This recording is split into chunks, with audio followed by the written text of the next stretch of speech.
It became one of the most beloved childhood fantasies of an entire generation. Hook brought Neverland to life with colorful visuals and heartfelt moments that still resonate today. But behind the magic was a production haunted by doubt, exhaustion, and creative tension. Many of the most fascinating stories from this film were never meant to go public. What seemed like pure Hollywood magic on screen masked a difficult journey filled with unexpected challenges. And at the center of it all was a director who found himself struggling with something he never anticipated. Number 1. Spielberg felt lost in Neverland. Taking on a Peter Pan story seemed like a dream project for one of Hollywood's most imaginative directors.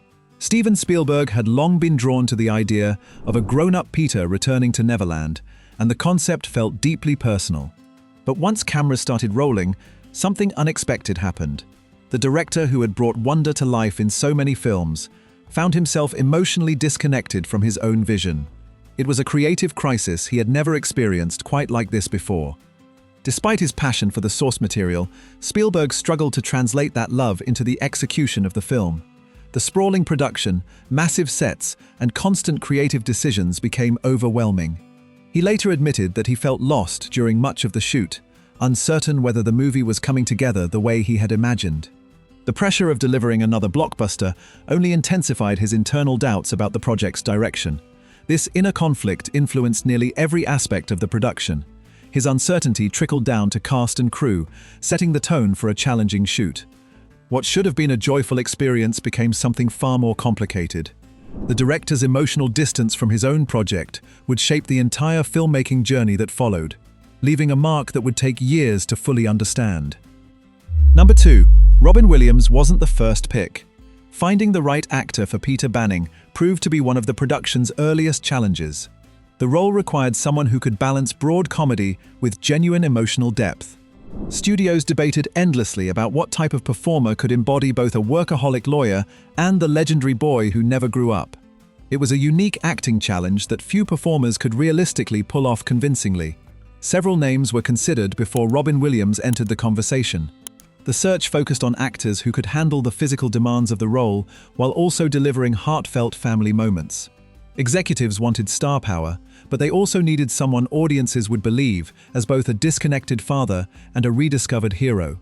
The casting process dragged on as decision-makers struggled to find the perfect fit for such a complex character. Williams ultimately landed the part, though he came with immense expectations attached. His improvisational genius was well known, but so was his intensity on set. Taking on Peter Banning meant carrying the emotional weight of the entire film on his shoulders throughout the grueling production schedule.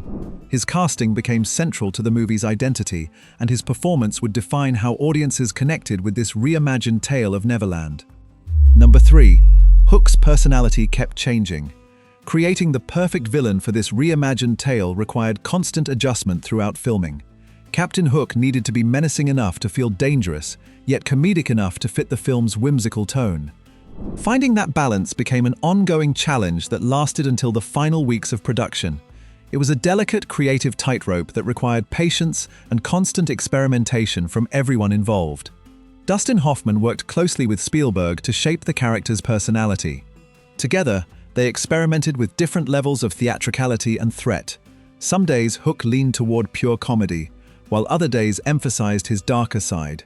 The constant tinkering meant that Hoffman rarely knew exactly what version of the character would make the final cut. This uncertainty pushed him to stay flexible and ready for any creative direction. Many of Hook's most memorable traits were actually decided very late in the process. His mannerisms, line deliveries, and relationship with Smee evolved continuously throughout the lengthy shoot. This flexibility allowed for creative discovery, but also added uncertainty to an already stressful production. The iconic portrayal audiences eventually saw was the result of endless collaboration and last-minute refinement that pushed everyone's patience to the limit. Number 4. A shoot that wouldn't end. What was supposed to be a manageable production timeline quickly spiraled beyond anyone's expectations. The film's ambitious vision required constant adjustments that pushed the schedule further and further back. Rewrites arrived regularly, forcing cast and crew to adapt on the fly while keeping the massive production moving forward. Nobody could have predicted just how far past the original deadline the shoot would eventually stretch.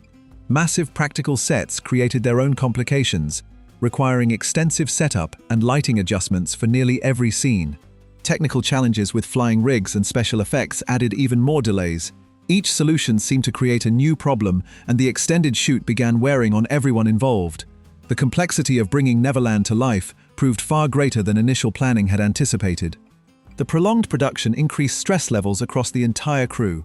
Long hours became standard, and fatigue set in as weeks stretched into months. What had started as an exciting Hollywood adventure became an endurance test for even the most experienced professionals on set. This logistical nightmare would become one of the most talked about aspects of the film's troubled behind-the-scenes history. Number 5. Neverland was mostly a soundstage. Bringing the fantastical world to life meant making a crucial decision early in production. Rather than relying on location shooting, filmmakers chose to construct Neverland almost entirely on massive sound stages. This approach gave them complete control over lighting, weather, and every visual detail of the magical environment. It was an ambitious choice that would define both the look of the film and the daily experience of making it. The scale of construction was staggering. Enormous sets recreated pirate ships, Lost Boy hideouts, and lush jungle environments within the controlled studio space. Every tree, rock, and building was carefully designed and built by hand over many weeks. The result was visually impressive, but came with significant drawbacks that nobody fully anticipated when the decision was first made. Actors found themselves spending weeks surrounded by artificial environments with no natural light or outdoor air.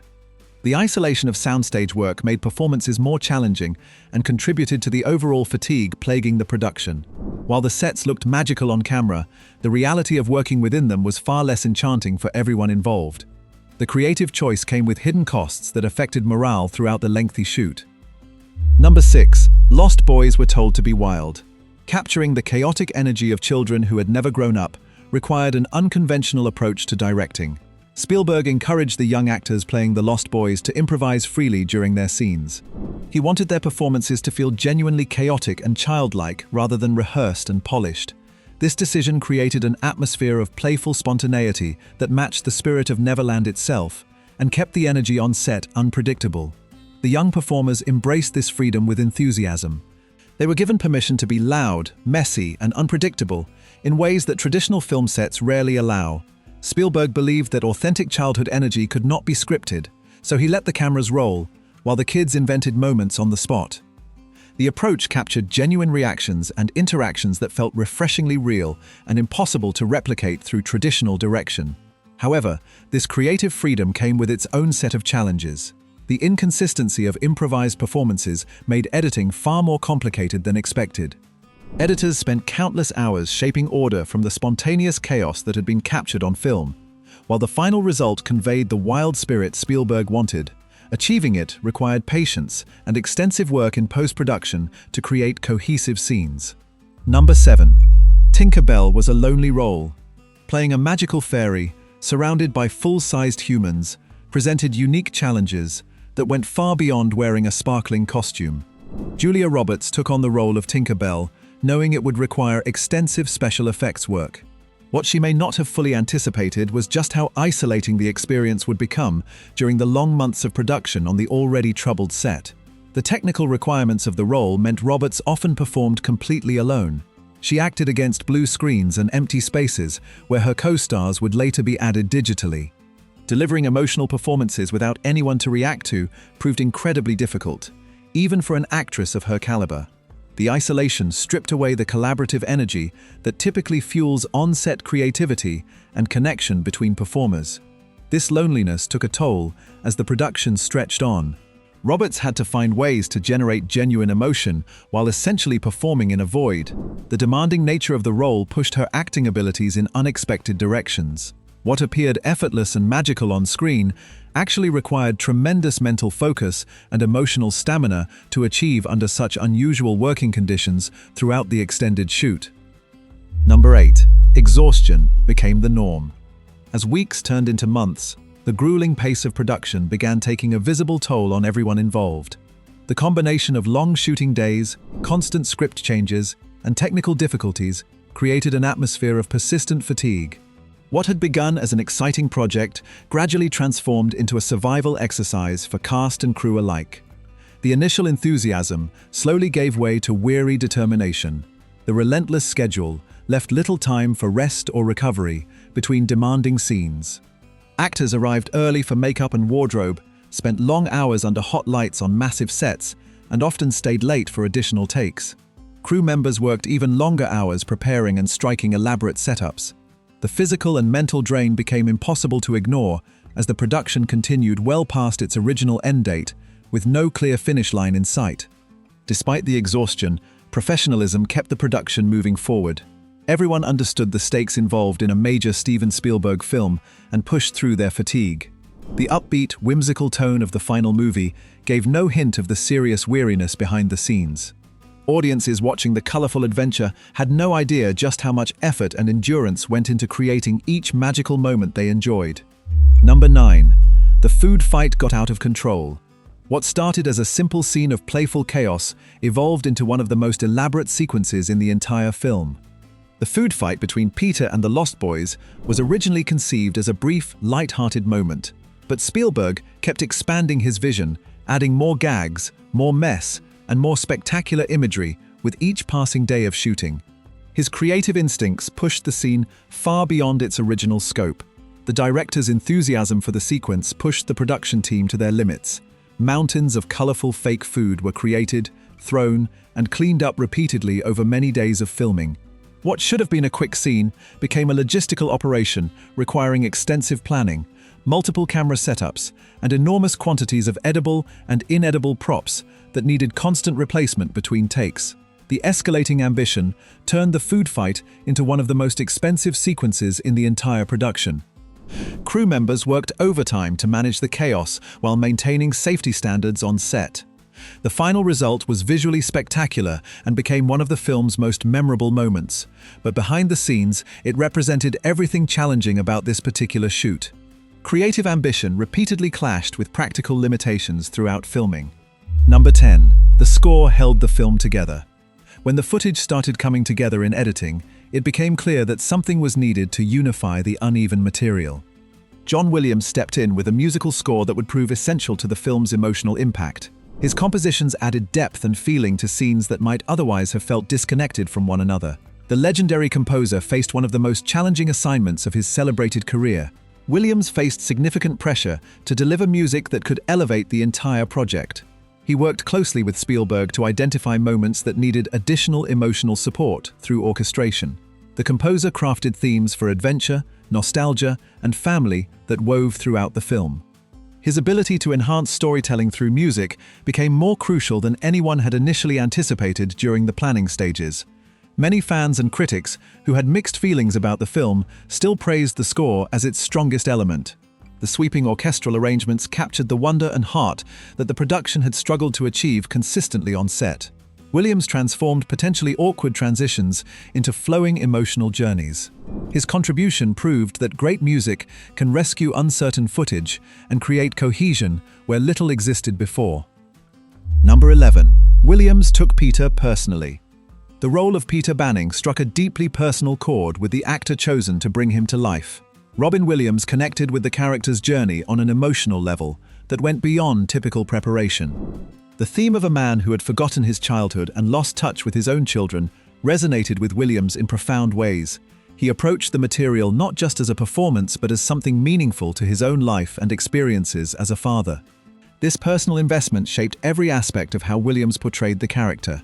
He brought genuine vulnerability to scenes depicting Peter's disconnect from his family. The moments of rediscovery and joy felt authentic because Williams channeled real emotions into his work. His dedication elevated what could have been a straightforward fantasy role into something with genuine emotional weight that transcended the spectacle surrounding him. The connection Williams felt to the story grounded the entire film in human feeling. While the production swirled with chaos and uncertainty around him, his commitment remained steady and unwavering. He understood that beneath the spectacle and special effects, the movie was really about family and the importance of staying connected to wonder. That understanding informed every choice he made and gave audiences something real to hold on to amid all the fantasy and adventure. Number 12. Huge chunks were cut out. Early versions of the film ran significantly longer than what audiences eventually saw in theaters. The original cut contained entire scenes and character moments that were ultimately removed before release. Editors faced the difficult task of trimming a sprawling production into something that moved at an acceptable pace. Many creative decisions that had taken weeks to film ended up on the cutting room floor, never to be seen by the public. Pacing concerns drove most of the cuts that reshaped the movie. Test screenings revealed that certain sequences slowed the story's momentum despite their individual merits. Subplots that had seemed important during production were sacrificed to keep the main narrative flowing smoothly. The process was painful for everyone who had invested time and energy into material that would never be seen, representing weeks of lost work. The final theatrical cut reflected heavy compromise between vision and practicality. Spielberg and his editors made tough choices about what stayed and what went, often debating late into the night. Some character development was lost in favor of action and spectacle. The version released to theaters represented just one possible shape the film could have taken, leaving fans to wonder about the longer version that might have existed in an alternate timeline. Number 13. Practical effects were pushed hard. Before computer-generated imagery dominated Hollywood, filmmakers relied on physical techniques to create movie magic. The production pushed practical effects to their absolute limits in pursuit of bringing Neverland to life. Flying rigs, elaborate stunts, and massive set pieces required tremendous coordination and physical effort from everyone involved. The ambition of the project tested what was possible with traditional filmmaking methods during this transitional era. Every flying sequence demanded extensive rigging and careful safety planning that took hours to prepare. Actors spent hours suspended in uncomfortable harnesses, while technicians operated complex pulley systems below. Stunts that would later become simple digital effects required real people performing dangerous physical actions. The crew worked tirelessly to make impossible moments appear effortless on screen, despite the tremendous challenges and risks involved. The strain of practical filmmaking affected everyone from principal actors to background performers throughout the shoot. Physical exhaustion compounded the mental fatigue already plaguing the production. Yet there was also pride in creating tangible magic through skill and hard work, rather than computer shortcuts. The film stands as a testament to an era when movie magic required real-world endurance and craftsmanship that pushed human capabilities to their limits. Number 14. Hoffman's makeup was brutal. Transforming into one of literature's most iconic villains required far more than acting talent alone. Dustin Hoffman endured hours in the makeup chair every single shooting day to become Captain Hook. The elaborate process involved prosthetics, wigs, and detailed application work that began long before other actors arrived on set. By the time cameras rolled, Hoffman had already put in a full day's worth of effort just preparing to perform. The physical toll of this transformation accumulated over the lengthy production schedule in ways that became increasingly difficult. Sitting motionless while artists applied layers of makeup proved mentally draining as well as physically uncomfortable. The finished look restricted Hoffman's natural expressions and added weight to his face and head. Performing through all of this required tremendous dedication to the character and the project that few actors would have tolerated. Despite the daily ordeal, Hoffman never let the discomfort diminish his performance or his commitment to excellence. He channeled the frustration and fatigue into Hook's theatrical menace and wounded pride. The iconic appearance audiences remember came at a genuine cost that few viewers ever considered while watching the finished film. Every sneer, every dramatic gesture, every comedic moment happened underneath pounds of makeup that made the long days even longer. Number 15. Wendy's role grew late.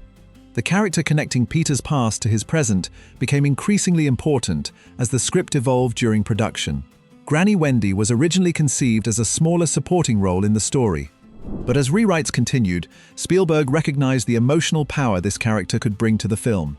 Her scenes began expanding to strengthen the movie's themes of memory, aging, and the passage of time in unexpected ways. Maggie Smith brought tremendous gravitas to the role that justified every additional scene written for her character.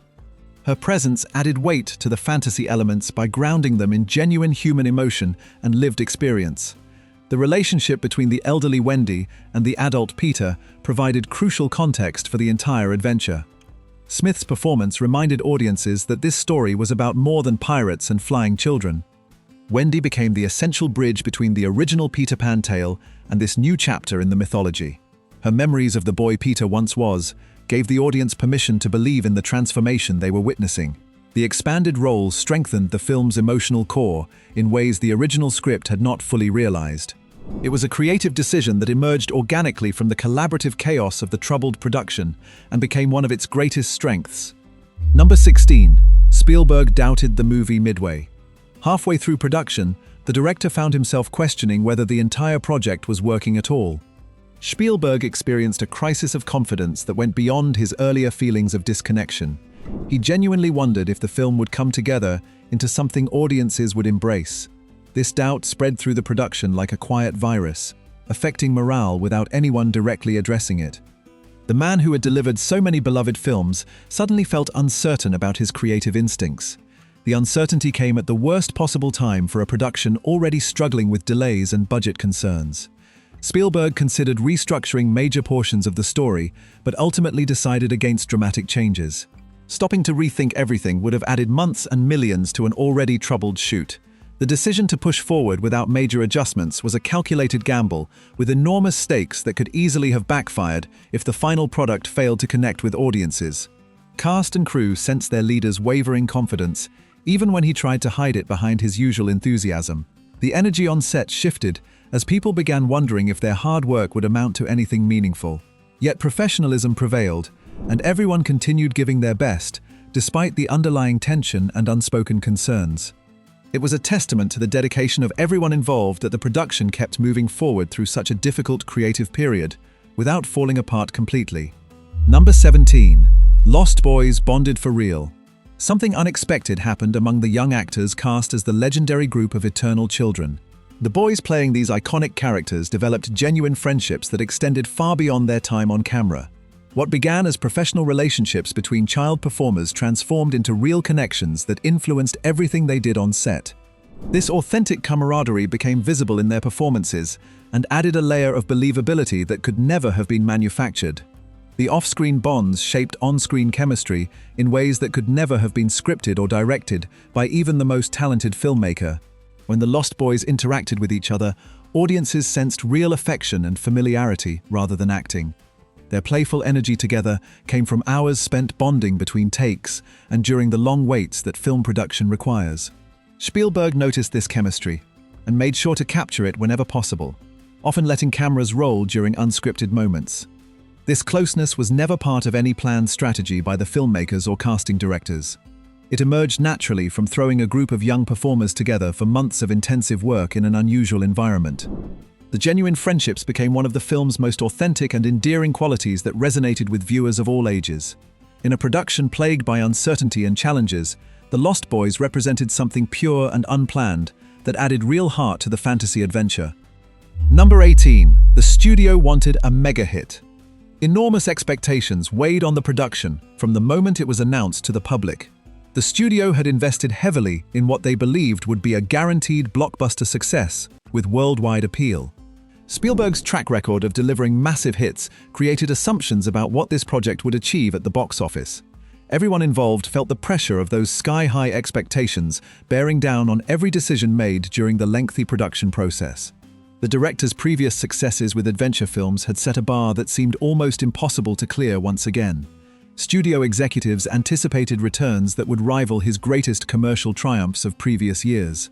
Marketing campaigns were planned with blockbuster confidence long before anyone knew whether the finished film would justify such optimism.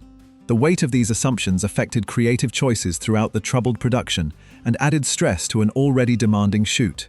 When the film finally reached theaters, the reality proved more complicated than anyone had predicted or hoped for. Box office returns were respectable, but fell short of the mega-hit status the studio had counted on from the beginning of development. Mixed critical reception further complicated the narrative around the project's success and cultural impact. The gap between expectations and reality became part of the film's legacy in ways that took years to fully process and understand for everyone involved. Number 19. Critics missed the heart. Initial reviews focused heavily on the spectacle, while overlooking what lay beneath the surface of the fantasy adventure. Critics commented on the elaborate sets, special effects, and star performances, but seemed less interested in the emotional themes driving the story forward. The film's meditation on fatherhood, memory, and the loss of childhood wonder received surprisingly little attention in early assessments from professional reviewers. Many dismissed the movie as bloated entertainment without recognizing its deeper intentions or the personal significance behind its creation. The critical response stung everyone who had worked so hard to infuse genuine feeling into the production despite all its challenges. Spielberg had intended the film to be about something meaningful, despite its fantasy trappings and spectacular visuals. The themes of reconnecting with family and rediscovering joy were personal to him and to Robin Williams, who had poured his heart into every scene. Seeing these elements dismissed or ignored felt like a fundamental misunderstanding of what the movie was trying to accomplish beneath its colorful surface. Over time, critical opinions began shifting as new perspectives emerged from unexpected places across different generations. Viewers who had grown up with the film started sharing what it meant to them on a personal and emotional level. The emotional core that early critics had overlooked became central to how audiences remembered and cherished the movie decades later. What had been dismissed as sentiment was gradually recognized as the film's greatest strength by those who loved it most and carried it in their hearts. Number 20. A film caught between ages. Creating entertainment that would resonate equally with children and their parents presented an enormous creative challenge from the very start. The film attempted to speak to multiple generations simultaneously through its themes, characters, and storytelling approach.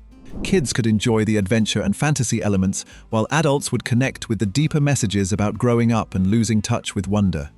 This ambitious dual approach shaped nearly every creative decision throughout the production and influenced casting choices. The attempt to serve two distinct audiences created tonal inconsistencies that became impossible to fully resolve during production or editing. Scenes designed for children sometimes clashed with moments intended for adult reflection and emotional processing. The balance between spectacle and sentiment shifted unevenly throughout the running time, creating a viewing experience that varied wildly from scene to scene. What some viewers experienced as magical and transporting, others found jarring or uneven in its execution and emotional register. This generational tension ultimately defined the film's identity in ways both problematic and unique among blockbusters of its era. The ambition to connect with everyone meant the movie existed in a space between pure children's entertainment and adult drama. Some saw this as a fatal flaw, while others viewed it as part of the film's distinctive charm and rewatchability. The attempt to bridge ages became both the production's greatest aspiration and its most debated creative choice among audiences and critics alike for years to come. Number 21. The ending was softened. Original plans for how the story would conclude looked quite different from what audiences eventually saw on screen. Early versions of the script featured an ending that was less sentimental and more ambiguous in its emotional resolution.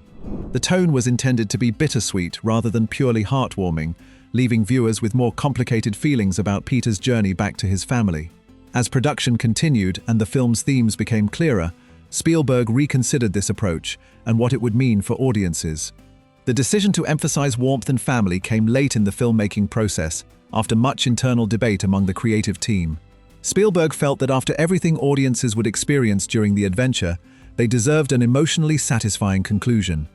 The themes of reconnection and rediscovery demanded a payoff that celebrated those values rather than undercutting them with ambiguity. Rewrites adjusted the final scenes to deliver the heartfelt resolution that now defines the movie's lasting impression on viewers. The revised ending reflected what Spielberg believed was the film's core message about the importance of family and presence in the lives of those we love. Peter's return to his children needed to feel earned and complete rather than uncertain or complicated by darker undertones.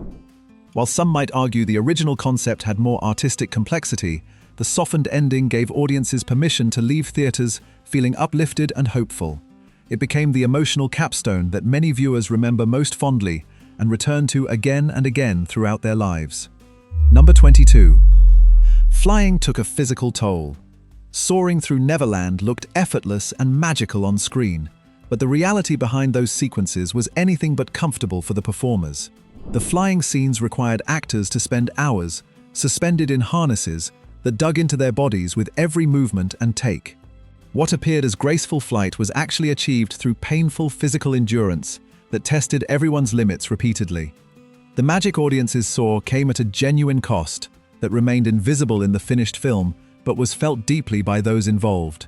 The harness systems of that era were far less sophisticated than what modern productions would later develop using advanced technology. Actors described the experience as exhausting and sometimes genuinely painful after extended periods of suspension in the air. Takes were carefully limited because performers could only endure the physical strain for so long before needing rest and recovery time. This meant that every flying shot had to be meticulously planned to maximize the limited time available before fatigue set in completely and forced breaks. Robin Williams and the young actors playing Lost Boys all suffered through these demanding sequences without complaint, despite the considerable discomfort. The commitment to creating believable flight meant accepting bruises, soreness, and exhaustion as part of the job each day. Crew members worked to make performers as comfortable as possible, but the fundamental challenges of the technology could only be managed rather than eliminated entirely. Every soaring moment in the final film represents real physical sacrifice by performers who gave their bodies to create movie magic. Number 23. Neverland is full of Easter eggs. The massive sets constructed for the production contained far more detail than most viewers noticed during their first viewing experience in theaters. Production designers filled Neverland with hidden references to Peter Pan lore and clever visual jokes tucked into corners and backgrounds throughout every location. These Easter eggs rewarded careful attention and multiple viewings, adding layers of depth to the fantasy world that enriched the experience. Many of these details went completely unnoticed for years after the film's initial release to audiences worldwide.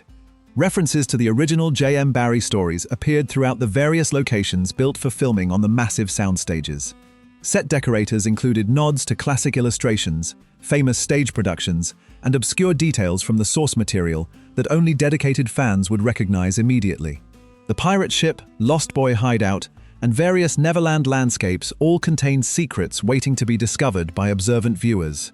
This attention to detail demonstrated genuine love for the Peter Pan mythology that extended beyond what the story required. Fans continue discovering new Easter eggs even decades after the film first appeared in theaters around the world to eager audiences. The internet age has allowed eagle-eyed viewers to share their findings and compare notes about hidden details they've spotted during rewatches. What once required multiple theatrical viewings can now be examined frame by frame, revealing secrets that production designers hoped someone would eventually find and appreciate. This hidden richness has contributed to the film's enduring appeal among dedicated fans who return to it repeatedly and always find something new. Number 24. Time turned it into a favorite. Initial reception painted a picture of a disappointing blockbuster that failed to meet expectations, but something remarkable happened in the years that followed its release. Children who saw the film during its original theatrical run grew up carrying it in their hearts as a cherished memory from their youth. What critics had dismissed began taking on new significance as those young viewers matured and reflected on why the movie meant so much to them personally. The passage of time transformed the film's reputation in ways nobody could have predicted during those early disappointing reviews. Childhood nostalgia played a powerful role in reshaping how people viewed and discussed the movie years later as adults. Adults who remembered watching it as kids began revisiting it with their own children, discovering new layers of meaning in the themes of fatherhood and family connection. The film's message about staying connected to wonder and imagination resonated differently when viewed from the perspective of a parent rather than a child experiencing it fresh. This generational passing of the torch strengthened emotional connections to the material and ensured its survival. The movie slowly achieved cult favorite status through genuine audience affection rather than critical reassessment or studio promotion efforts. Online communities formed around shared love for the film and its memorable moments, quotes, and characters that had become part of their identities. What had been considered a misfire gradually became recognized as something special that touched people deeply during their formative years. The audience ultimately decided the film's legacy, regardless of what professional critics or even its own director believed about its artistic merits. Number 25. A classic Spielberg still dislikes.